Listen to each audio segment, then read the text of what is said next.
Messieurs, dames, bonjour, bienvenue sur cette nouvelle vidéo. Vous saviez qu'on avait envoyé un homme sur la Lune avant qu'on mette des roulettes sur des valises? Non. Aujourd'hui, on n'est pas là pour parler de fun fact. Aujourd'hui, je vais vous expliquer ce que je fais comme entraînement pour me préparer aux championnats interrégionaux de streetlifting sud-est. Et dans cette vidéo, je vais traiter la première séance que je fais, donc c'est ma séance du lundi, où on va voir mon muscle-up primaire et ma traction secondaire. Et je vais vous mettre ici à côté mon écran pour que vous puissiez voir justement ce que je fais et vous expliquer au fur et à mesure pourquoi je le fais. Donc ici, je suis sur ma semaine 2 de mon premier bloc justement de préparation pour cette compétition. Donc au début, sur la première semaine, j'avais commencé avec un 3x5 en muscle-up et progressivement, j'ai augmenté le nombre de répétitions sur chaque série. Donc là, on était sur déjà un 3x6 pour finir à la fin sur un 3x8. Pourquoi je mets autant de volume justement sur le muscle-up? Pour plusieurs raisons. La première, c'est quand j'ai fait la programmation gratuite qu'avait proposé Alix Davy justement de la team OPT, que je vous mettrai un lien en description.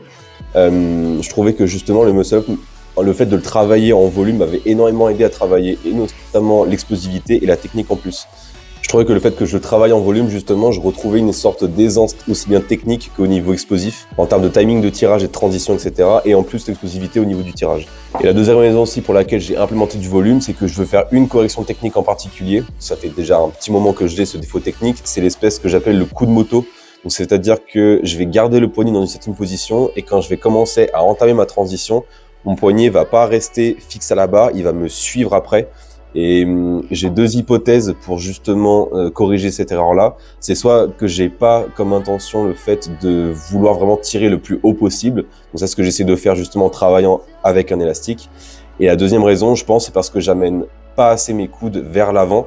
Ce qui fait que au moment de faire la transition, je vais vouloir pencher le plus en avant possible. Et vu que je veux pencher en avant, mon poignet va aussi suivre mes bras. Alors que le but, c'est de se poser le plus rapidement possible après la transition pour pouvoir justement réaliser la phase de poussée. Et je pense que ça peut être corrigé non pas en essayant de garder les coudes le plus proche du corps, mais justement au contraire en essayant de les amener un peu plus sur les côtés pour que je puisse justement garder ce poignet-là et pouvoir me placer plus rapidement justement pour le dips. Au niveau du placement aussi, ce que j'ai changé sur ce bloc-là, c'est que j'ai resserré légèrement plus ma prise. Je me sens beaucoup plus explosif en ayant rapproché un tout petit peu, donc c'est à peu près largeur épaule, je dirais. Et au niveau de la transition, justement, j'arrive à quand même garder cette vitesse-là, justement, malgré le fait qu'il y ait la transition entre les deux.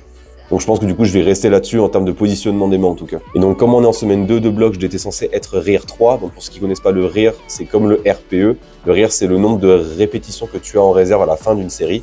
Donc reps in reserve en anglais. Et donc là, vu que je suis en semaine 2, j'étais censé faire un 3x6 en muscle-up RIR 3. Sur la programmation, j'avais calculé que je devais mettre 1,25 kg dessus. Et vu que j'ai justement corrigé ces défauts techniques-là, je trouvais que justement à l'élastique, j'y arrivais mieux. Et comme ça, en plus, j'étais vraiment bien dans les clous en termes de rire. Et pour les tractions, du coup, ça va être le même principe. J'ai resserré légèrement ma prise aussi. Donc c'est à peine plus large justement que ma prise en muscle-up. Vous voyez justement sur le placement là ici que je mets d'abord ma prise muscle-up et après ma prise traction. Parce que justement, mon sticking point, il est pas justement en bas, il est en haut. Alors que mon front est au niveau de la barre, à peu près, c'est ces derniers centimètres là que j'arrive pas à voir et qui sont très durs pour moi. Et je trouvais que justement, moi, personnellement, c'est pas ce qui est conseillé quand je vois sur les réels, sur les réseaux, etc. C'est conseillé justement d'écarter plus pour être moins fort en bas et plus fort en haut. Mais pour le coup, j'ai essayé, pour moi, c'est l'inverse. Donc on verra, j'essaye sur ce bloc-là et sur le prochain. Et on verra si c'est vraiment ce qu'il faut que je mette en place ou pas. Et donc là, je disais que c'était mon muscle primaire et mon pull-up secondaire. Et en pull-up secondaire, je fais des demi-tractions. Alors ça peut paraître très bizarre, des demi-tractions. Donc pourquoi j'implémente des demi-tractions? Il y a deux raisons à cela. Donc comme je vous disais, mon point faible c'est la partie haute, c'est-à-dire que c'est l'amplitude entre le moment où mon front est au niveau de la barre et le fait de passer le menton au-dessus de la barre.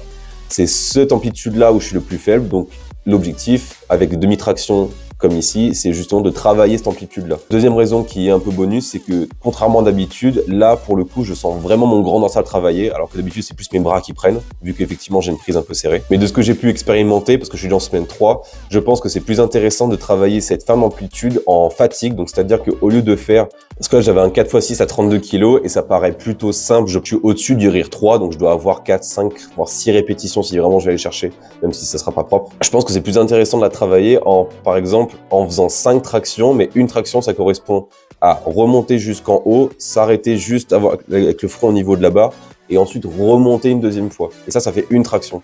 Et je pense que faire des séries de 5 avec cette double traction entre guillemets, je pense que ça peut être plus intéressant parce que c'est un travail sous fatigue et je pense que ça peut être plus bénéfique pour moi justement qui ait du mal sur cette amplitude-là. Dans une programmation de street lifting classique, on sépare généralement les séances en deux. On a en premier les mouvements principaux, donc on a muscle up, traction, dips et squat. Et une fois qu'on a fini ces mouvements principaux, on va avoir des exos de renforcement, des exercices accessoires pour renforcer justement encore plus certaines parties du corps qui sont soit faibles, soit au contraire pour améliorer la santé globale du corps. Et en troisième, chercher à créer du muscle parce que qui dit avoir plus de muscle dit potentiellement avoir plus de force. Et comme en ce moment je souhaite m'améliorer sur les tractions, le premier exo que j'implémente en renfort, c'est encore des tractions. Et je fais un 3x10 là ici à 10 kg, donc c'est rire 2. J'avais jamais implémenté justement des tractions dans le renforcement.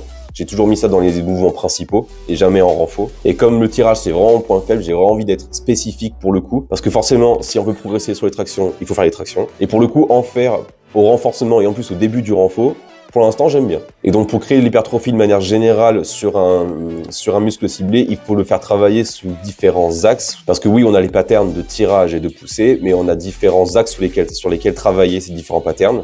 Donc là, pour le coup, avec les tractions, on a un tirage qui est plutôt vertical. C'est pour ça que j'implémente du tirage horizontal unilatéral pour corriger les potentiels déséquilibres sur ce pattern-là. Et j'ai un dernier exercice à faire, mais du coup, je l'ai mal cadré, donc je l'ai pas mis. Mais c'est du curl biceps à la barre droite. Je mets assez peu de reps justement sur cet exercice-là parce qu'ils ont déjà beaucoup travaillé sur tous les mouvements de tirage qu'on a pu avoir précédemment. Et en plus, je trouve que travailler les biceps en lourd et sur un nombre de répétitions assez court, je trouve que justement, je travaille encore mieux, ils sont encore plus renforcés. J'ai expérimenté beaucoup de choses sur ces deux blocs parce que justement, je veux faire la meilleure prépa pour les France possible. Et donc, je ferai bien sûr une vidéo récapitulative de ce qui a marché sur moi ou pas. Par contre, ce que je veux absolument, c'est que quand vous faites des exercices de renforcement ou des exercices tout court, il faut que vous ayez cette tranche-là. Parce que si vous la faites pas, ça veut dire que vous travaillez pas assez et que vous n'allez pas créer autant de muscles que vous voulez. Donc, faites votre renfort et faites cette tranche.